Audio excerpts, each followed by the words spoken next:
Okay. So I've got one here, a bit of a silly one. It's called Elgin's Marbles. When Elgin lost his marbles, things were never the same. Was it that he was unlucky and lost them in a game, maybe an international tournament like a Grand Slam or World Cup, or was he just excited and forgot to pick them up? Those little balls of glass with colours set inside reminded me of scared cat's eyes with nowhere to hide, trapped inside a circle on a playground floor. How disappointed he must have been that he could play no more. Or was he just careless and wanted to avoid a fuss, afraid to tell his parents that he left them on the bus? And then a friend of mine went to a folk do out in Portugal, and he bought me a book because he knows that I like poetry, and it's an interesting book. I can't quite get my head around some of it, but a lot of it are songs. But it's by a man called Les Barker, and when I googled him, he's written something like 72 books. But I read this the other day, and I've got to say it had me in tears, so I hope you like it as well. It's called A Very English Thing. It was a sunny summer Sunday on a cliff top by the sea. I'd made myself a picnic lunch, some sandwiches and tea. I'd been there half an hour when I heard a sort of moan, and gradually it came to me that I was not alone. He was hanging by his fingers from the edge of the abyss. He'd been there quite some time. Now, let me tell you this, when it comes to cliff-top picnics, I find it pays to be particular. Always choose the horizontal part, never the perpendicular. I could see he'd lost his tablecloth, his condiments as well. His thermos flask was missing. He was upset, I could tell. There was no long preamble, no extended peroration. He limited himself to help by way of conversation. It's a very English thing, but as he hung above the sea, by his fingertips, I asked him, would you like a cup of tea? I poured the man a cup, and he was so elated. He took it from me straight away. Perhaps he should have waited. He clung on by his left hand, in his right his cup of tea. His options were quite limited. His fate was up to me. In view of his position, my next move was not a smart one. I said to him, do you take milk? And handed him the carton. I was afraid that he had gone to certain death so far beneath, but as he passed an overhanging branch, he clung to it with his teeth. In his left hand still the milk, in his right hand still the cup. I leaned over the cliff top. I looked down and he looked up. When they asked me was it my fault, I must confess a great unease. I called down, do you take sugar? He looked up and said, yes, please.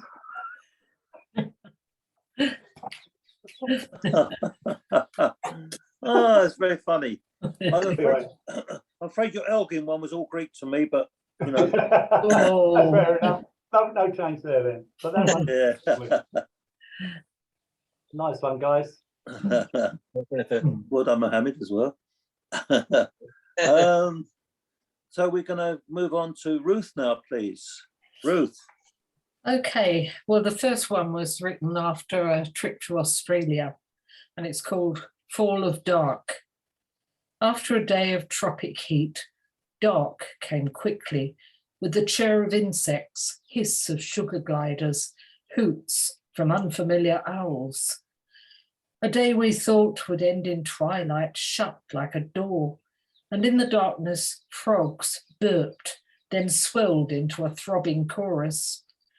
Stumbling over the roots of bouillon trees, we kept to the path, followed by lightning bugs that zizzed all round us. Travellers, newly arrived where the stars shine upside down and merge with each other in a blurry swathe. The night was full of eyes, rustling sounds. Next morning, either side of the path, the slither marks of snakes. And the next one's called Life's Knocks. In the riot of playtime, I scuffed my shoes and came home with skinned elbows, bloodied knees. Iodine let down its sting, and my mother reached for the big tin of Fuller's Earth cream with the print of her fingers still in its balm. Our family has good healing flesh, she said, going on to tell me how salt healed the wounds of the soldiers at Dunkirk as they struggled across the beach. For me, there were other events, cracked bones, scars that jagged across shoulder and limb, moonscapes of pitted skin that never grew hair. You and I shared histories of minor harm, the pit where a seagull pecked your nose, pins in my hip. But we are whole, just mended once in a while. And the final one's about dreams, which are the side effects from some medication I was taking, and I was warned it would make me dream. Okay. Side effects. You will have dreams, he said. Not nightmares, but vivid enough to recall and tell back. One day, filled with yellow light, I was carrying one end of a carpet with a woman I'd never met. It sagged between us, almost touching the ground as we moved towards the rugged edge of a cliff, plummeting down, but landing unharmed among the shells and starfish, such as I hadn't seen in years. Everything shone. The carpet was wet. I left it swilling in the sea's wash. Then, finding the woman had gone ahead, stooped to pick up treasures from the beach. Things intact when they shouldn't have been. A trove of plates, metalware with fresh engravings. By now I could wish myself out of the dream, but it wound on. The colours changed. Licorice cliffs, tangerine sand. A wind got up with a dry sound, and I was alone among creatures that slithered away and heaved onto rocks, blubbery, but without ill intent. Thank you. Great poems, Ruth. Thank you very much. I love the idea of the stars being upside down in Australia. They probably have the same view of our stars being upside down. I'm having to shift a little bit because Lemmy's decided to join the back of the sofa here, and he's kind of pushed me forward a bit, and it's all hot. So I've got a hot backside with a dog there. Last thing you need on a warm day like this. Anyway, that's lovely, Ruth. Thank you. I digress. We're going to go to someone sensible now, going over to Coventry and speaking to John. Hi, John. Good evening, folks. Good evening. Good evening, John. Right, some notes for a letter not sent to my grandpa. Thought I'd sit down and try to write you a letter, let you know how things are going on. It's been, 3 years now. How time flies. You wouldn't recognize the place. The rooms redecorated, the ceiling papers pasted back, and like the wall, now painted white. The old enamel sink has gone. Bought a whole new kitchen unit cheap. It's quite an improvement. Think you would have liked it. Oh, forgive me, the cupboard. Those little drawers with their folds of a 1920s newspaper. All that news kept out of sight for all these years. I wonder how the stories ended. I took an axe and smashed your craftsmanship to firewood. It had to go, considering the rot. Most of your clothing, too, has gone. The wardrobe has been emptied. Your entire estate, save a watch, a chain, and a ring, has been scattered throughout the jumble sales of southeast London. Because it is summer, the fireplace is cold. Perhaps when winter comes, I shall return to your idea of soft arm chairs beside an open fire. I had thought to end with, getting by, wish you were here. unable to find your address. Is it really by that rose bush in the crematorium? I know I am really only writing to myself. Mm.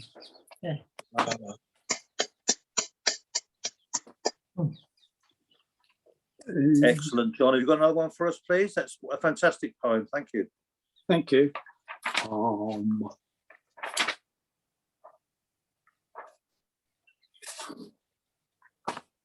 Okay. I've done this probably done before, but I'll try this one again. This is where we've got a record. It's called Revive 45, and it's got an A side and a B side. And this is what the A side says, and then what the B side says. Okay. Revive 45, A side. You've picked me up, you've turned me on. I've got to sing this little song at your command for just as long as you desire. You've given me a purpose, a direction. You've got me going now. I feel alive. You've sent me on my way, and I could sing all night and day the single that you've chosen to revive. I used to have this personal ambition to shine across the pop scene like a sun. And though it never came to be, just by listening to me, you make me feel that I'm your number one. It's true at times I sound a little awkward. Just a scratch you were bound to hear. Okay, I lack perfection when you take a close inspection, but if you like me, can't you turn the other ear? Don't judge me from this opening impression. It isn't that I've anything to hide, but who gets a total view when they're meeting someone new? It may be that I've got another side. Revive 45, B side. I'm the side you don't hear often, not as popular as A, discontent with my position, not the type you'd overplay. It's pathetic. When you think about it, both of us are made the same, just a molded piece of plastic, only different in the grain, like two fingerprints, that's all. Nothing much. And yet it's clear from this tiny fact emerges all the differences you hear. Oh, not that you will hear me often moaning how I was begotten. When you play the other side, I will simply be forgotten. But when my better half is playing and all you want is like relief, don't forget, I'm close beside you, spinning, silent, underneath. You pick me up, you turn me on. I had to sing this little song. I'm near the end. Give me your hand. Without your help, you understand, I can't go on. That's good. Lovely poems, John. Very well read as well. Thank you. The one you did about your grandfather, Jane was going to join us this evening, and she unfortunately has had 10 losses in about 2 years, Oh, friends and family. And she's going to put on a performance in North London with all tribute poetry to people who were in her life. And what I suggested to her is we could give a thought to poems that we've written, like John's first one, and have just an evening of poems about people we loved. They needn't be morbid. You know, that poem John wrote was certainly not morbid. Yeah. But I thought we could do that in a month or two and just have an extra Zoom to talk about people we've lost and not had, because COVID's been terrible. We haven't had time to grieve properly. And I just thought we could maybe have that. It's just an idea. Sounds like the idea. Yeah. Okay. Okay. Okay. Thank Okay. you. I know Ted's on board with it, and I think Peter is, but yes, Peter's nodding. And Mohammed says, good idea, George. And I've got it in writing. So you can't get that, Mohammed. Actually, Mohammed, because Jane's not here, it's now your turn. And can we hear from you or Boris or whoever, please? Yes, surely. Yes. So I'm dancing in the June days, dancing in the June nights, Bengal roses blooming and orange sunset delights. Happy for the 23rd June of pleasant birth. Happy for the morning sun, giving life to earth. I'm dancing to my drum beat, dancing, walking in the street. I'm happy for the 23rd, a time to meet and greet. Happy for the 23rd June of pleasant birth. Happy for the morning sun, giving life to earth. Nice one. That's a song I wrote last year. I should follow up with another one, on my birthday. So, keeping the trope of birthday in mind. Okay, so this one is called Birthday Hopes. Your presence is my present this month of reflection. I see my visage in the mirrors and count myself so lucky. Your hope is embedded in my knitted expectations. I draw in sun some of the days. Can it be I am real? Yelling, skipping, and smiling, I can make words birth and can know excitement. Rain, sploosh, pit, pat, tap, tick, tock. Yellow light of the street lamps. And in it, your past. Words where you drew up and left the lag finally. Your happiness is mine, and I am a moon in beams. Thank you.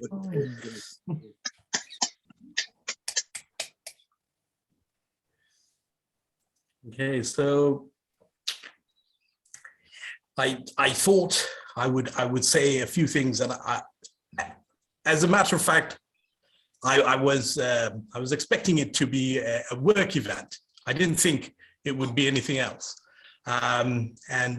so because my parties are heaven sent, you see, and the inquiry for the full facts, they have to come out. If the full facts come out, then obviously I will be in or out. But I should think I would still remain.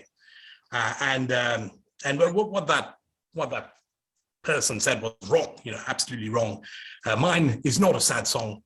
And I didn't know why Pinky's making faces at me, because I am as perfect as can be.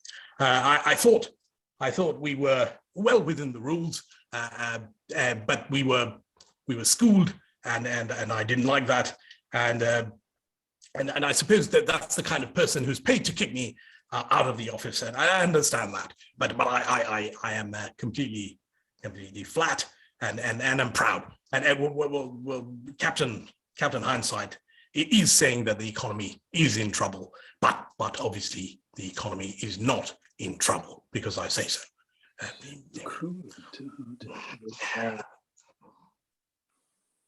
What's he talking about? I don't know, Boris. Pinky, go away. All right, I shall cease there.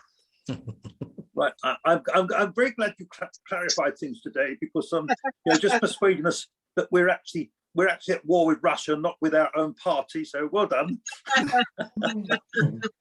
Right. Anyway, that's my feeble attempt at being Boris for 5 seconds, which I don't really want to be for any second.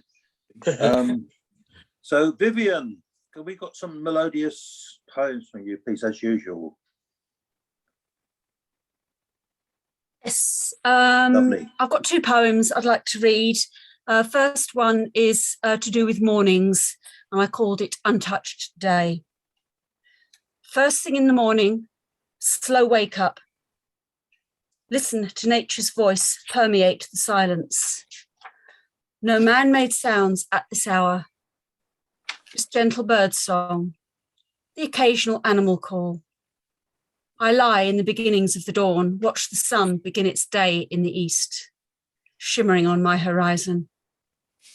Nothing moves at this moment. No people or vehicles to spoil the peace. I can just listen to the landscape waking up before drifting off into slumber again. When I next wake, I hear cars, conversation, maybe a phone ringing somewhere. The natural world drowned out by man. My first one. And my second one, I only found a title. I only thought of a title of it this afternoon. I've had the poem for ages. It's called, I decided to call it Uncertainties. I wrote a letter, but did not finish it. I had many thoughts, but could not contain them. Feelings and emotions all over the place. I could only write a few notes, a short poem. For if I was to pour my heart out onto the page, the writing would not stop for many hours. My life spilled out like a stain on the carpet, getting bigger and bigger. Yet all my reflections are here. Where do I go from now? Ifs and buts are part of the everyday. Nothing seems concrete anymore. Think we need to look at nature for life's answers. Thank you.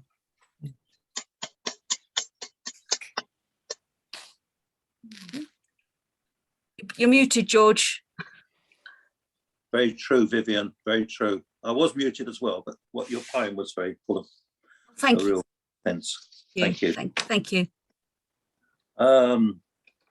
As Mohammed says, nothing is concrete anymore. Shame there's so much concrete around though. Yeah.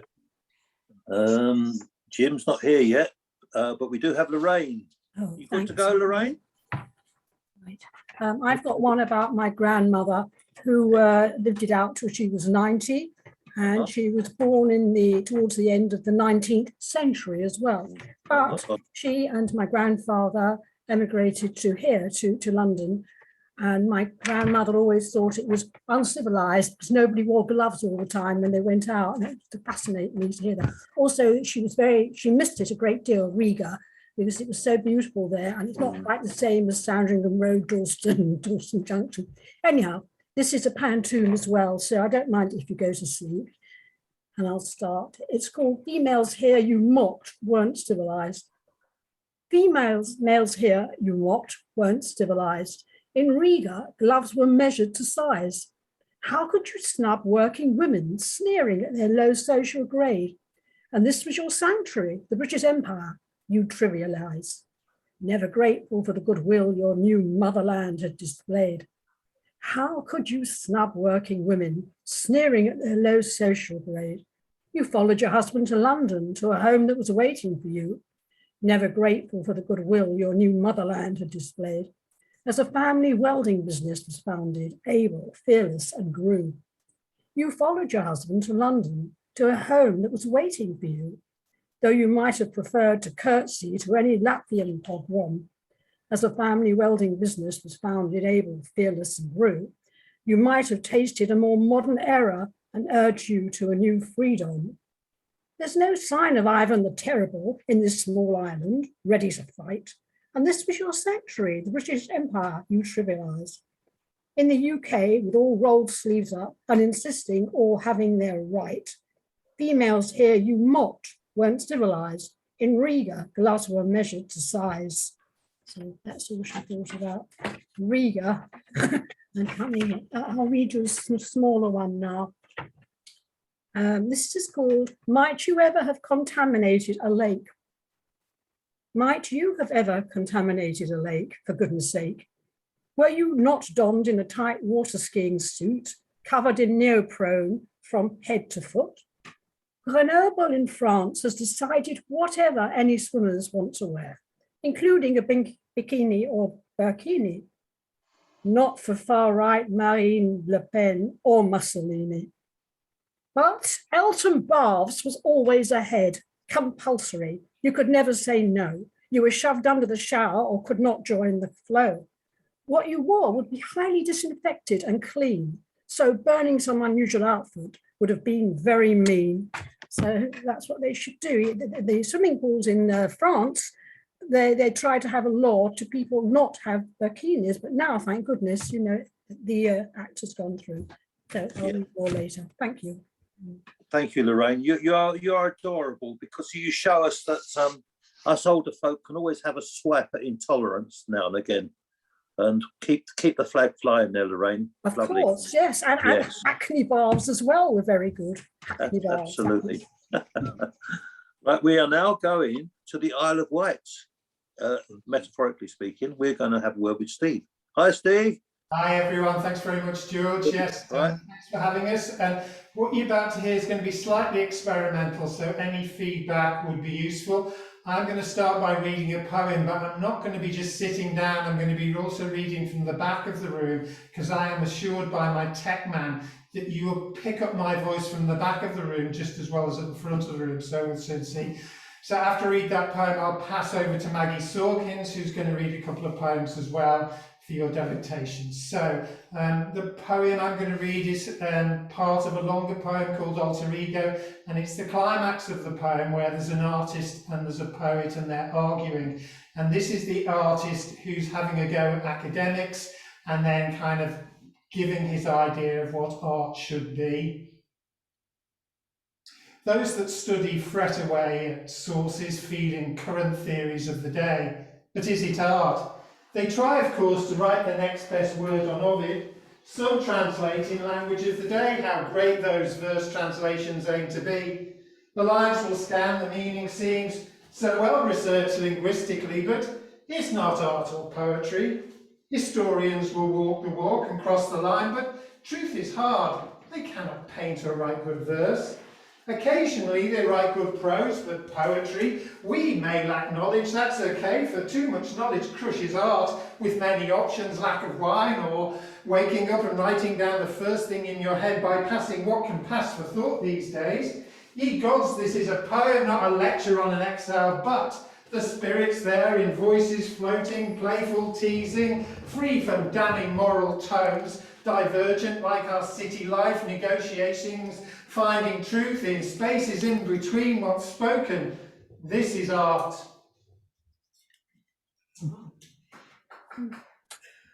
Okay, and now I'm going to hand over to Maggie Sawkins. You answer to her? Yeah. Okay. Yeah, we'll ask for feedback. Is Ted there? Yeah, he is. Hi, is Ted there? Oh, hi, Ted. Right.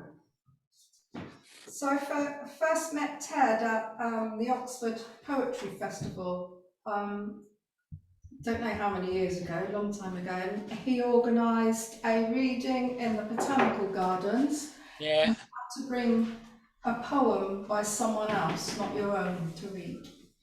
So I brought along The Little Box by Vasco Popper. Further Adventures of the Little Box. Dear Mr. Popper, since you are dead, I am writing with news of the little box. When we first met, as a preface to a book on how to cobble up a poem, it was like looking into the face of a smile. In July, the little box and I attended an event at the Botanical Gardens. Though we were placed between lines from Paradise Lost and the Song of Quoodle, and the wind made the microphone groan and the paper shake, you'll be pleased to hear we held our own. After, as we sat back on the grass and naming of parts boomed through the speakers, people came up to ask about the little box. I explained I didn't know what it meant, only that it made me smile. Then yesterday, this. After a brainstorm brought nil response from my session with the mentally ill, I took out the little box and sifted its emptiness into the silence. When I looked up, your words were resting like butterflies along their shoulders, and on each face was a smile.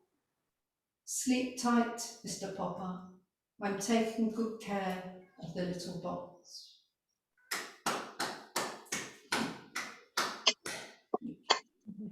And I think maybe after that I went to the Poetry Festival in Croydon, and they had a poetry poster competition, and I won with this poem. And I think it was displayed in the library in Croydon. It was. The Zookeeper's Song. I could watch them for hours. Esmeralda and Zola strolling up and down on legs as long as stilted circus clowns. With my daily offerings of lettuce, radish and grape, I enter the enclosure, run my hand over the primitive patchwork skin, watch how they flutter their eyelashes like two actresses in an old-time movie. When I come back, I want to be the leaves of the tallest trees. I want to be devoured by those magnificent tongues. Thank you very much. Thank you. Bye. Loved it. Oh, great. Thank you. You haven't lost your touch. Before we go, George, when I was wandering round, was the sound pretty good all the way around? I was going to say it is actually excellent, really clear wherever you stood. Yeah. That was my impression. Everyone can give thumbs ups on their screens if they agreed, but like that. Yeah. But I actually found it very, very good. Okay. So it works. And thank you for your friend. That's beautiful poems as well. Lightened our evening up in Croydon. That's great. There was another poet, Carolyn King, who was going to come along, but she hasn't been feeling well today, so she was going to read a poem as well, but she sends her apologies, especially to Ted. Yeah, quite right. Well, I don't know. I don't know if it's his aftershave or something, but he always seems to have the ladies always seem to admire young Ted for some reason. Yeah, he's blushing now. Yeah, I don't forgive her. Right. Anyway, that works very well, Steve. So excellent. Yeah. Well done, Steve. Good noise, Steve. Cheers, man. Yeah. Yeah. Okay, so we're going to move on now to Mr. Juna, Stevie Juna. Steve, good evening. Good evening. Good evening. All. Good evening. This one is called The Hope That Is Left. The hope that is left amidst all the ongoings in society, the economy breaking point, people waiting for operation after COVID. This seems to be a time of are we going to cope? The hope that we have left must not diminish our future and outcome. I believe there are so many positive people out there who are juggling so many instances, virtues in their hands. The never say die attitude is making us great fighters of a very, very dreadful situation. COVID did a tremendous taking away of our integrity, standards, and lives. But as we now go on, let's continue with the hope that is left, so that we will be winners and triumph in the worst period of our lives. The government blistering in its position does not want to bow, but the virtues and instigation of this country does need the optimism to overcome all the drudgery that is making life fatal, but go on and bring back the true grit of human existence.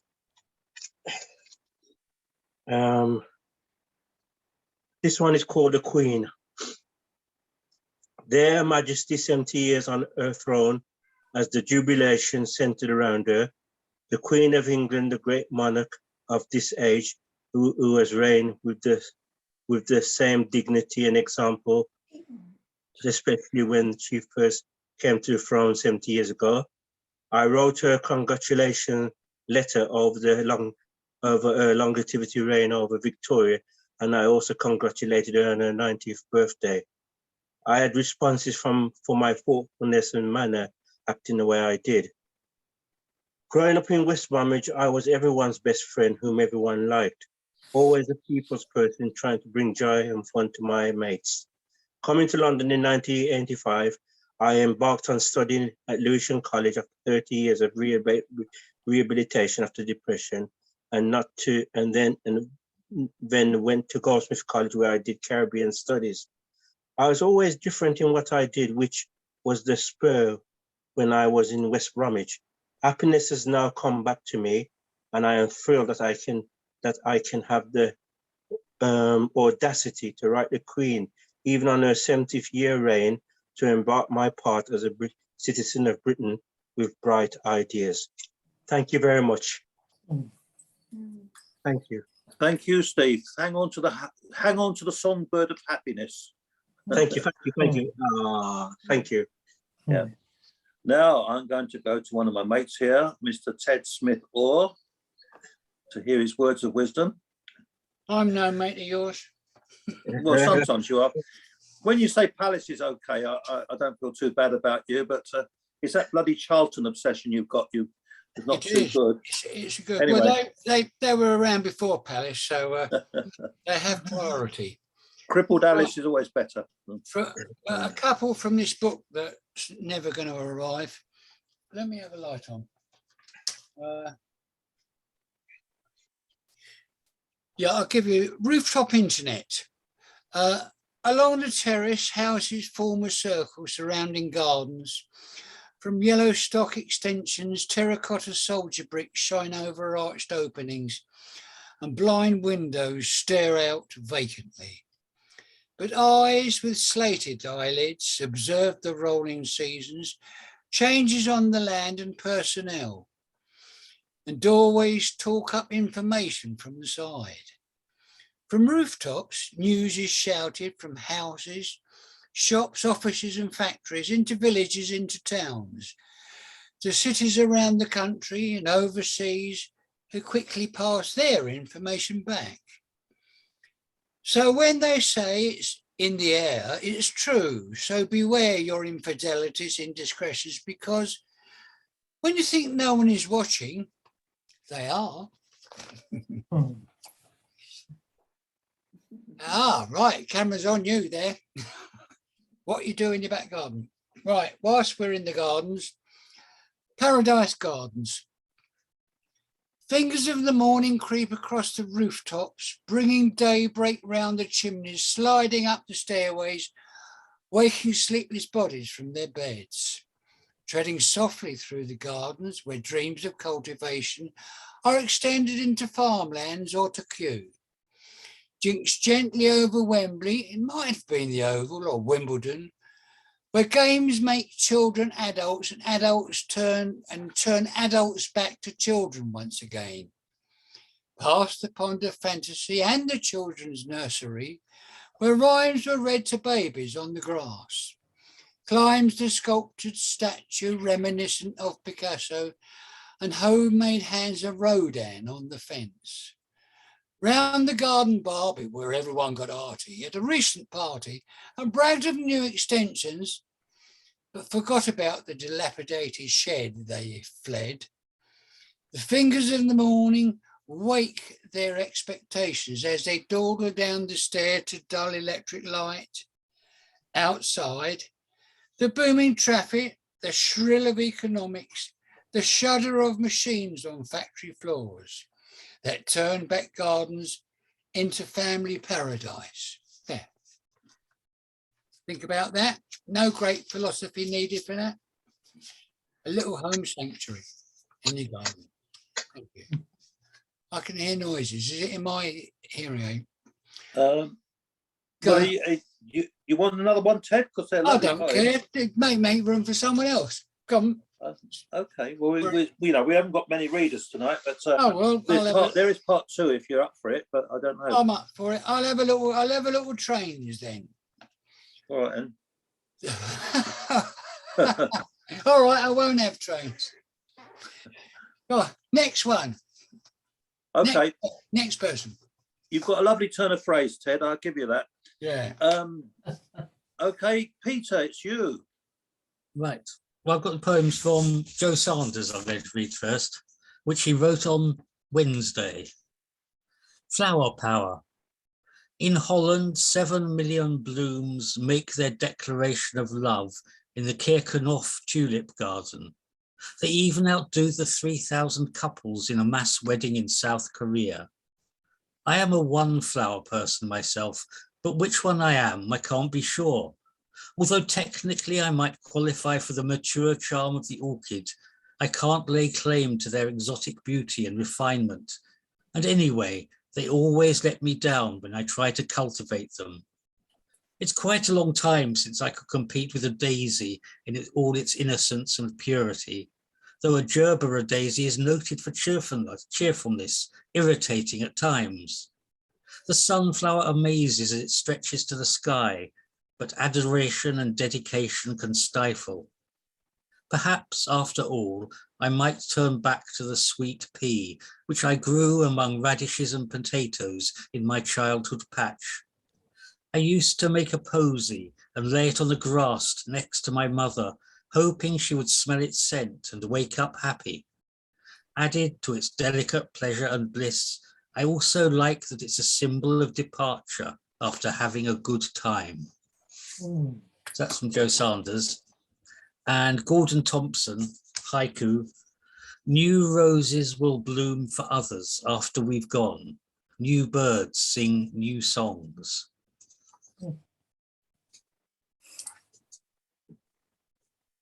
That's it. What about Peter Evans? Is he coming on? In the second half. Okay, Peter. Oh gosh, you've stymied me there. Anyway, I'll go straight in. Okay. This is where's her book gone? This is a poem by a friend of mine who's an excellent poet, Sue Young. She's one of our little group that meets up, and she's got a wonderful.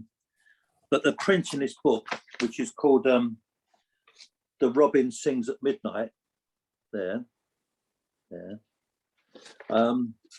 it's very poor, so I'll try my best. Let's clear my eyes first. Okay, here we go. God, am I going to manage this? I talk to insects, to bees bumbling. God, this is terrible, this print. To bees bumbling and busy in the cotoneaster, their buff tails powdered with pollen, and to snails on long, slow suicide missions, sliming across the desert of the pavement, to woodlice impotently circling the ice rink of my bath before I parachute them in tissue from the window, and to heavy-footed wolf spiders, gangling as adolescents, who never understand that I am their friend. I talk to plants, untangling the spider plant's tresses and glossing the luxuriance of the peace lily, and to trees with respect to their age, and to the trees with respect. Their age dwarfs me. The wisdom in their silence reminds me of my impermanence.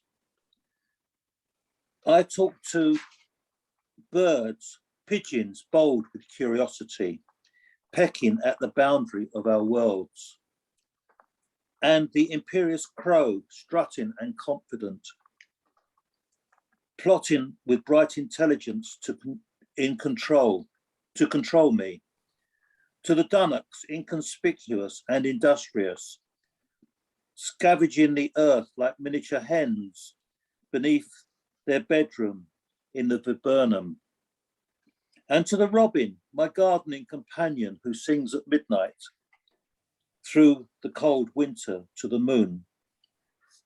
I talk to the moon, saluting the ancient one who watches our world with detached affection and weary resignation of our follies.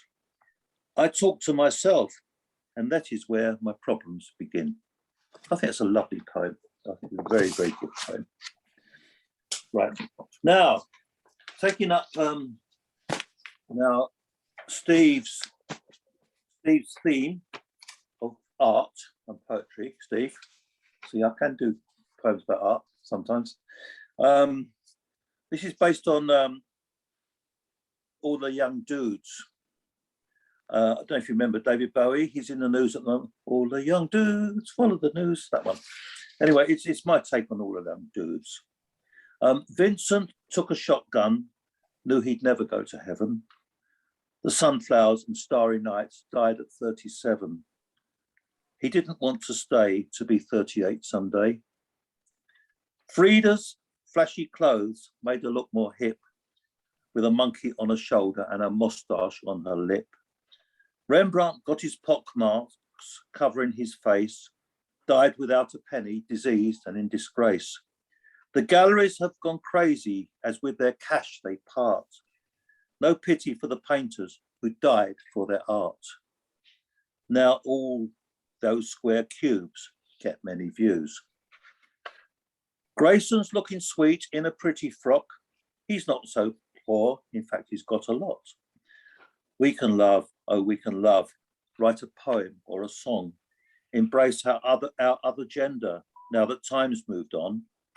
But my brother's not alone, and that is not his song, because what is right and what is wrong. He's one who won't get off on such revolting stuff. Of Hockney and of Emming, he says he's had enough. To me, that's such bad news. So I'll settle for some booze, find a soulmate where I can make my bed. Are the minds around me closed, or is it in my head? For what I love are things you find so rude. Rather, you might guess that I've become a cube. For all the square cubes hold so many views. There we go. That'll do. It's half break time, cup of tea time, everybody. Yeah. Jan hasn't read yet. I don't know if she's going. Oh, Jan isn't going to. Jan, are you going to read? No. No, I've got one in mind that I will write called BT Super Fibre Broadband Blues. Oh, you will write it, but it's not. It's, I will write it. Still gestating. I will write it. But we look forward to that, Jan. We look forward to that. That sounds great. I'm just listening at the moment. Sorry, I haven't got one at the moment, but I will write that for next time. Okay. Well, there's lots of very interesting and varied poems tonight. I love it. We're not many of us, but we've written some nice poems tonight. Oh, that lovely poem. I have. So in my usual way, it's very simple. It does exactly what it says on the tin. It's called Ukraine. We see walking and running legs, rubble lying on the ground, smoke swirling, a glimpse of railings, ash and scorch marks. The camera image swinging, legs running in a park and on paving, bomb craters. Army fatigued figures stand motionless, mobile phones in hands. Women and children queuing to get on trains, their only possessions an overnight bag. These images beamed around the planet to every household TV. We sit watching in stunned incredulity, then we quietly start to weep. Thank you. And then the second one I sent off to him, it's called Defiantly. He stood petrified in the town square, facing south, facing the pending invasion. Unflinching, he waited as all around artillery fire destroyed buildings. Plumes of acrid smoke billowed from walls and windows. Debris lay scattered in the streets. In defiance, he stood his ground as all around was turned to smoke and dust. Inhabitants had long gone, shops emptied, contents smashed, wrecked or strewn. The town no longer in turmoil, just desolate, yet he stood waiting. Then it came, with one almighty explosion, he was gone. All that remained was a crater surrounded by scattered rubble. His remains now just the twisted metal in the dust. 10 meters away, his sculpted head lay in the settling dust. No longer a monument to the history of this once proud town. Defiantly, he still looked south, watching as the tanks rolled past, followed by Putin's marauders. Thank you. And I was going to say, and if you'd like, I'll finish on a lighter note. It's a very Yes, short please, one. Alan. This is called carbon dating. One piece of coal said to the other, "You are the diamond in my eye." Its reply, "Yes, you set my heart on fire. You are an anthracite for sore eyes. I want to be with you always, from ashes to ashes, dust to dust, together for millennia. I want to lay with you in the dying embers of our love." That's nice one, Alan. Yeah, thanks, Alan. Lovely. Now, who's next? I think it is John G. Mr. Greatrix. Right. I'm half Welsh. My grandfather in Wales once wrote a parody on a poem, I think by Robbie Burns. And I'm going to read this out. I think it's based on something from Tam O'Shanter or something or other. And in it, there's the name of a character called Daiswch. And Daiswch, I think in Welsh, means like the tramp or something like that. A blight has fallen on our streets. A cruel winter, hard to beat, at last has fled. And with it too has gone from town a simple man of great renown. Daiswch is dead. His gait was heavy, features strong, his face and jaw uncouthly long, an Epstein head. And yet he earned, alas, one song. Daiswch is dead. Welcome at every hall and farm. Daiswch would do no work or harm. They'd see him fed. And twopence for a cup of tea is all he'd ask of you and me. Daiswch is dead. With angels' wings or cherubim to picture die would be a sin, cause grave misgivings. Content outside the Golden Gate, standing there with Peter the Great, Daiswch is living. There's lovely for you, John. Lovely. There we go. Yeah, I like the Welsh accent there. It's very good. Okay. Very Dylan Thomas. Finally, concerning the failure to refloat a prime minister. Like lead, he sank. The microphone went dumb. The voice that launched 1,000 quips was gone. Long sick of gorging his expensive cake, preferring bread they could afford, they struck. Each disapproval stacked the ballot box like silent daggers piercing his back. He cursed the common mass beneath his breath, but smiled as ever. In his eyes, the look of one who at his banquet finds too late the arsenic that was slipped into his cup. He sank from sight. The slug vacated throne was polished for the next elected drone.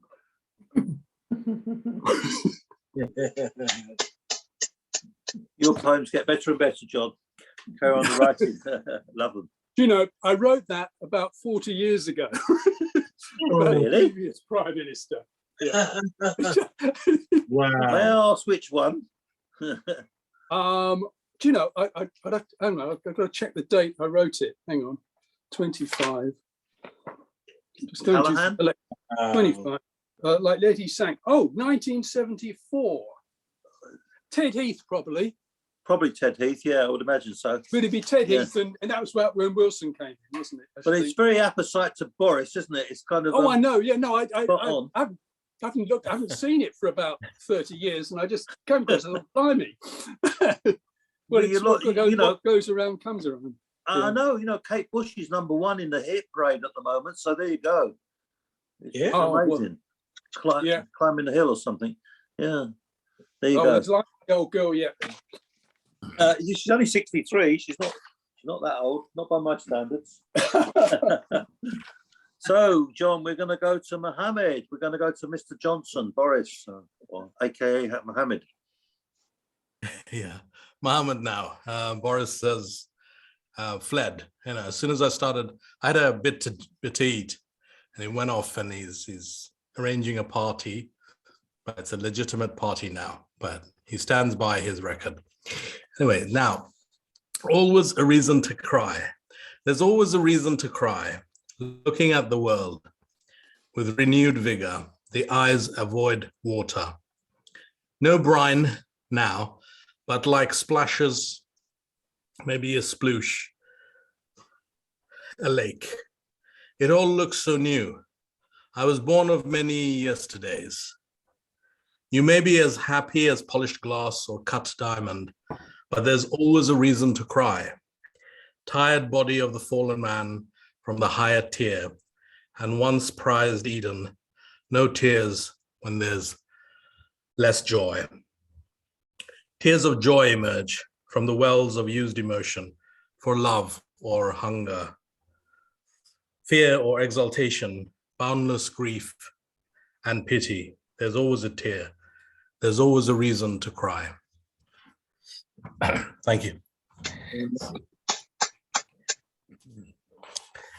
And this is from Read Aloud, one poem a day. So this is from, I'm going to read June 16th and June 17th. So June 16th is by Charles Thompson. I've never seen, after John Rice. I've never seen a fridge climb a tree. I've never seen a dog as small as a bee. I've never seen a lamppost shake my hand. I've never seen a tiger play in a band. I've never seen a pigeon smoke a pipe. I've never seen an elephant learn to type. I've never seen a television dance a jig. I've never seen a pillar box swallow a pig. I've never seen a feather that weighed a ton. I've never seen an igloo built on the sun. I've never seen a mountain wear a hat. I've never seen a caterpillar catapult a cat. Have you? Charles Thompson, thank you. Okay, we finish one by Jan Struther. When a knight won his spurs. This is for the 17th of June. When a knight won his spurs. When a knight won his spurs in the stories of old, he was gentle and brave, he was gallant and bold. With a shield on his arm and a lance in his hand, for God and for valor he rode through the land. No charger have I, and no sword by my side, yet still to adventure and battle I ride. Though back into storyland giants have fled, and the knights are no more and the dragons are dead. Let faith be my shield, and let joy be my steed, against the dragons of anger and ogres of greed. And let me set free with the sword of my youth from the castle of darkness, the power of the truth. Thank you. Very nice, Mohammed. Thank you. Well read. Yeah, and your bunny read it well as well. So we're going to move on to Lorraine. Hi, Lorraine. I'm going to read one I think maybe read a few months ago, but I'm addicted to it, about Greek doctors, because I think they're marvelous, and medicine started there, and one saved my mother's life in 1999. Was an intern in Greenwich Hospital, and he went to the laboratory and found out what was wrong. Nobody else did it. Just a young trainee doctor, and he got her through. And she lived till she was nearly 100. She was 88 then, and he found out what was wrong. This is called then, make sure you seek a Greek. If you do feel on occasion slightly weak, go seek a Greek. They study for years and they stay at their peak. They're unique. They don't spend the first 6 years of medical school partying, having orgies, and playing the fool. Not at all. Their role model is Hippocrates, voted best amongst the Hellenic greats. Grand master of chess, obsessed by the wheeze and the sneeze, and challenge every other obscure disease. Greek medics don't ever give up. They're like a dog with a bone. They don't moan. They don't have hearts of stone. They're prone to pacify and ease any ominous groan. Devotion to medical science thrives in their every hormone. It's no sudden miracle that Greece's COVID infection count is so low. It's because they know the results of their indefatigable efforts will show. They're sharp and dedicated, not slow. They're born where folk know how a marathon's run and how a pandemic should be dusted and done. So sail off to Kos. Don't wait for the vaccine. If you're still mobile, there'll be no quarantine. You'll enjoy a short break and you're sure to be seen by a doc who will offer nucleic acid and subunit protein. So that's what I think so highly of the Greeks and their doctors, etc. Yeah. Any more for us, Lorraine? No, that's the only other one right Thank you now. I'm for rather that. tired. I've got a lot of entertaining tomorrow. It's Father's Day, so they're all coming down to me instead. Oh yes. Quite funny. So you're the paterfamilias. I'm the now, are you? grandmother, and my son's bringing the 3 grandchildren down. Well, actually, only 2 of them, because Right. one is rehearsing a concert, and my daughter-in-law is rehearsing her Edinburgh show for Shaking for Shakespeare up there. She's putting on a show in Edinburgh, but I'm not Oh, going up lovely. there. It's too much for me. Okay, thank you, Lorraine. I'll come round tomorrow. Yeah. Steve, have you got anything more for us, please? Yes, George. Thank you. Thank you.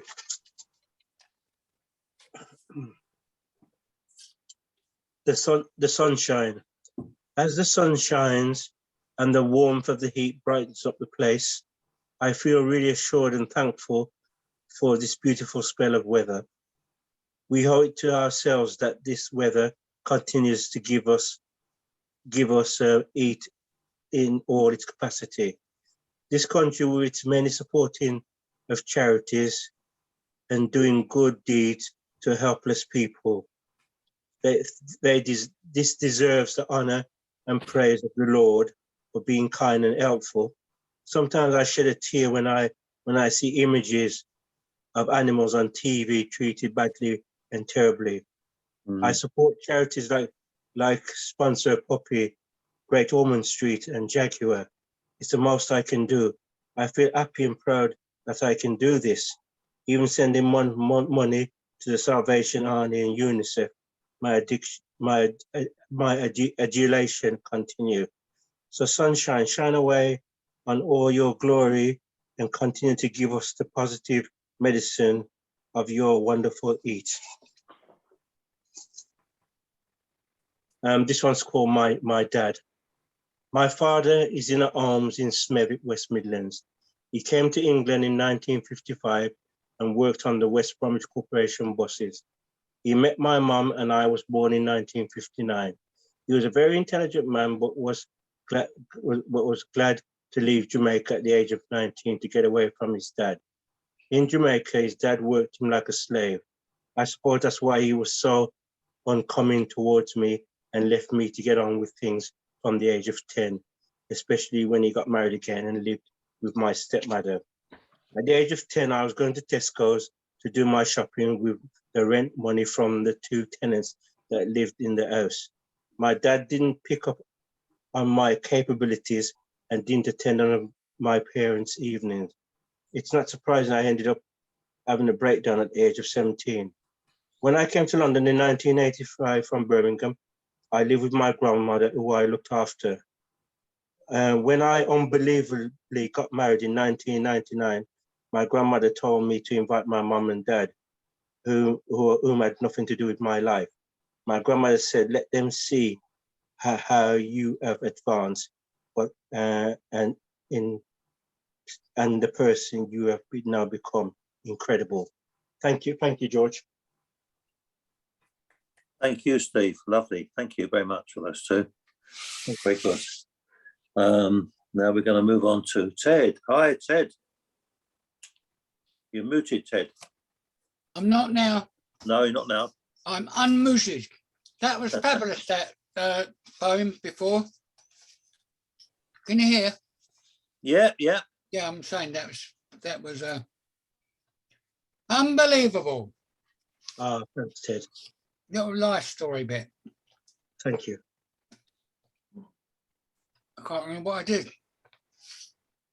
Huh. I did rooftop internet, didn't I? I did two, didn't I? You did rooftop internet. Yeah. You didn't do nothing on food. No. You didn't do anything on Paradise food. Gardens. Oh, you did Paradise Garden. You've done Yeah. that one. Here we go. Bricks. You got bricks. We're still domestic. All right. Suburban line. I see curtains in the windows, a place to make a swing go, and washing hanging neatly on the line. Windows double glazed, paths that have been paved, and flower beds are looking quite divine. Lawns are often tended, many fences mended as I travel on the South Suburban line. Sometimes children's toys indicating little boys with ball marks on the washing on the line. A homemade barbecue, chairs and tables for a few, apple trees are trimmed and shaped sublime. There's an outside shed come keep-all, but there are never any people when I travel on the South Suburban line. If you have a look, there's never anyone in the gardens. Anyway. Whilst we're on trains,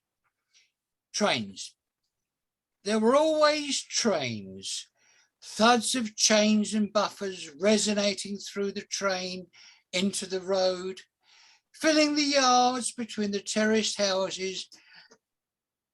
Laying in bed, he'd imagine Uncle Charlie in his tired suit, watch chain over his waistcoat, blue overalls and lunchbox, striding out for the night watch at the Angusteen. The long front wall hid secrets of shunting carriages, the double crunch of couplings connecting. Only bursts of engine smoke revealed their secrets to lovers walking home at night. In the suburbs, he'd hear trains through the cutting. The signal drop would resonate along the wind. A train would whistle into the terminus or halt, restart when the London train departed. There were always trains to lead him on his journey into sleep. Yeah. Well, thank you very much. Thank you, Ted. Well read. Thank you. That's your lot. Yeah. You don't with it anymore. I didn't think it was shallot. I thought it was onion. I'll have a look. I'll have a look in the allotment bit in there. Okay. Peter. Peter. Hello. Right. I'm going to read a couple of poems by John Heath Stubbs, if I can find them, because I have so many marks in this book. Right. Robert Herrick's Pig. A runt, a diddler, that is what you are. So said my greedy brothers and my sisters, shouldering me away from mother's paps as she lay sweet in straw, a beatific grin upon her mug, showing her ivory tusks. They all ended up as chops and sausages, as bacon and as brawn, and as black puddings, as tripe and chitterlings.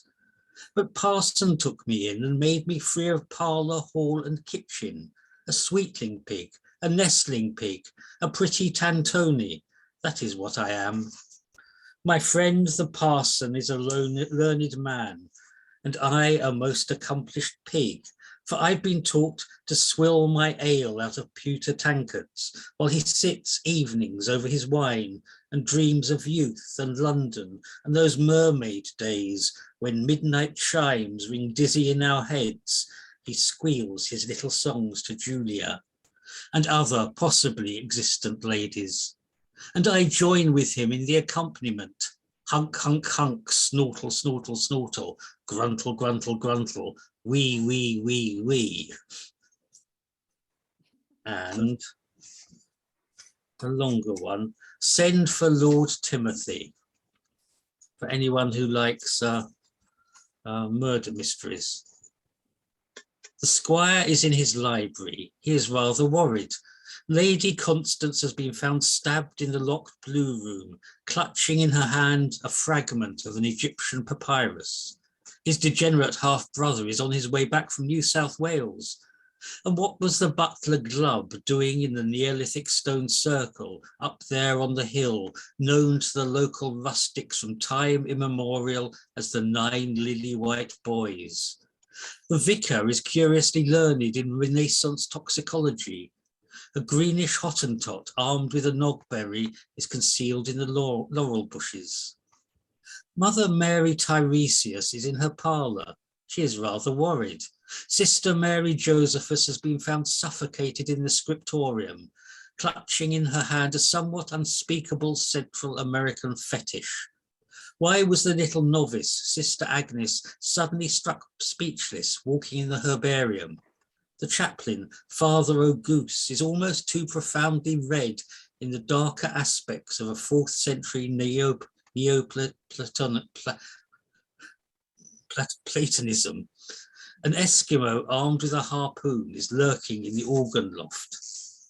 The warden of St. Phenol's is in his study. He is rather worried. Professor Ostracordem has been found strangled on one of the Gothic turrets, clutching in his hand a patchouli-scented lady's chiffon handkerchief.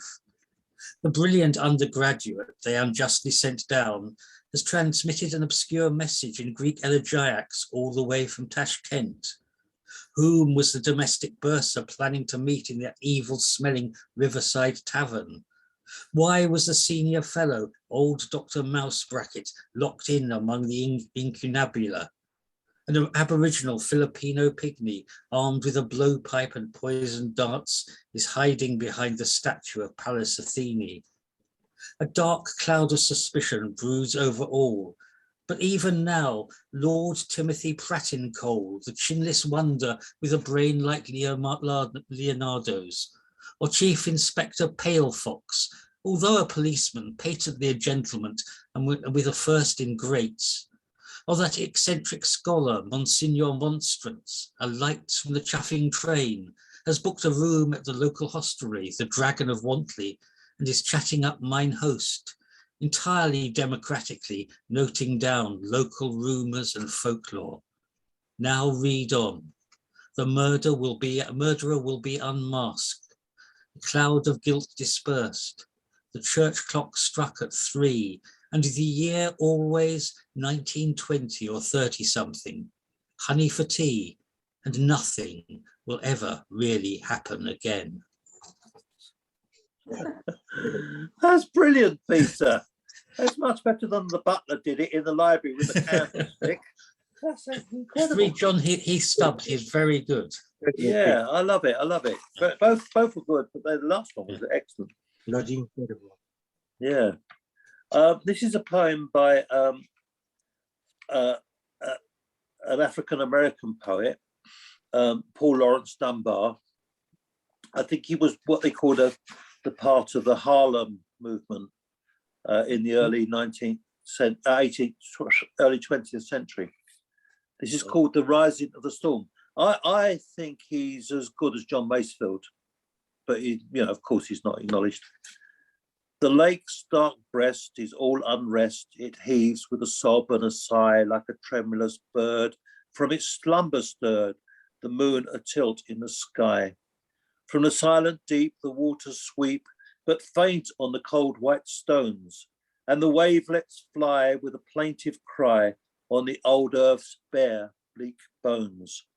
And the spray upsprings on its ghost-like wings and tosses a kiss at the stars, while a water sprite in sea pearls white hums a sea hymn's solemn bars. Far out in the night, on the wavering sight, I see a dark hull loom, and its light on high, like a cyclops eye, shines out through the mist and gloom. Now the winds well up from the earth's deep cup, and fall on the sea and shore, and against the pier the waters rear, and break with a sullen roar. Up comes the gale, and the mist-wrought veil gives way to the lightning's glare, and the clouds drift fall, a sombre pall o'er water, earth, and air. The Storm King flies his whip he plies and bellows down the wind. The lightning rash with a blinding flash comes crackling on behind. Rise, waters, rise and taunt the skies with your swift flitting form. Sweep, wild winds, sweep and tear the deep to atoms in the storm. And the waters leapt and the wild winds swept and blew out the moon in the sky. And I laughed with glee. It was joy to me as the storm went raging by. Oh, after that. And here's my own little effort after that. Jesus, why do I have to read the poem like that? Do one of mine now. This is Sheltering. It's a sonnet. Sheltering. All the doves of peace have fallen asleep, yet silence is a gift that can't be found. In a place where freedom's price is so steep.